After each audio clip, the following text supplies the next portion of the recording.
Female Cuckolds 12-pack, books 37 to 48. FFM Threesome, first time, Cuckquean, cheating hot husband sharing, BDSM, anal sex, breeding erotica. Written by Connie Cuckquean, narrated by Sallybeth. The Second Lady, Female Cuckolds 37. President McKay had led a tumultuous presidency. With a second term looming, his 2-point lead was in danger of evaporating at any moment. One scandal could see his prospects torpedoed, and no one was more acutely aware of that than his wife, Bonnie. The First Lady had supported her husband through and through.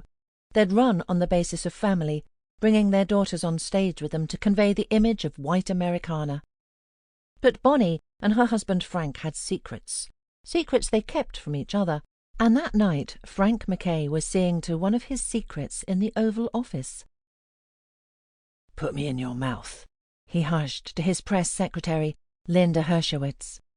The daring 25-year-old pushed open President McKay's blue suit jacket and rubbed her hands down over his white shirt as she sank to her knees. She batted her lashes up at him and shook out her blonde hair. "Have you got something in there for me, Mr. President?" "Open it up and find out," said Frank coolly. Linda raced open his belt, ravenous for her taste of his mature, powerful cock. Something about submitting to the President in that manner, in one of the most powerful rooms in the world, was a thrill like nothing else. Linda found herself soaked at the mere idea of it. She tugged down his pants and then his boxer shorts, flinching backwards as President McKay's cock burst up out of his underwear. "Ready for an invasion of that pretty mouth?" asked Frank. The 30-year age gap was his thrill, along with the blatant disregard for both his wife and his position. The Secret Service wasn't supposed to be keeping these kinds of secrets, but most of the President's closest men knew about his infidelities. Even Bonnie had her suspicions. She walked her way to the West Wing now, ignoring the increasing advice from security not to do so. "I can go where I want in this damned house," she said with balled fists when yet another of President McKay's staff attempted to divert her. In the Oval Office the phone began to ring, but President McKay had no hope of answering it. With his cock buried deep in his gorgeous press secretary's mouth, he didn't stand a chance of receiving the warnings. Linda pulled his length from her mouth and held it over her face. "What if it's China?" "China can wait," said President McKay, taking hold of his cock and pointing it towards Linda's open mouth. She gasped and swallowed over him, humming contently as she felt the power fill her. "I'm going to bend you over that desk and fuck you," dared the President, and it made Linda swoon. "How am I going to explain that to the press?" "You're good at spin," smiled Frank.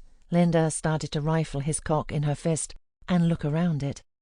She pulled slowly, watching how the skin moved. "The most powerful cock in the world," she hushed. Just then the doors to the Oval Office burst open, and in came Thunder, with a trail of staff following in its wake. "Oh, here he is," said Bonnie, hiding from the world and some slut's mouth around his cock. Linda stumbled back to reveal Frank's hard, spit-soaked dick. "She wouldn't stop, Mr. President," said his pleading head of security. "Seems everyone is in on this apart from me, huh?" asked Bonnie. "The First Lady is the last to know, right?" "Bonnie, it's not what it looks like," said President McKay, and even Linda had to stifle a laugh. "Oh, it isn't? What's the official line on this one, Linda? What's the quote for the papers? President's cock falls from his pants and into shocked woman's mouth." "You can leave us," said Frank, pulling up his pants and dismissing his security. Earpieces were touched around the room. "You're sure, Mr. President?" one of his men asked. Frank nodded. "I'm sure." As the men departed, Linda got to her feet and attempted to join them. "Not you," said Bonnie, snapping her fingers. Sample complete. Ready to continue?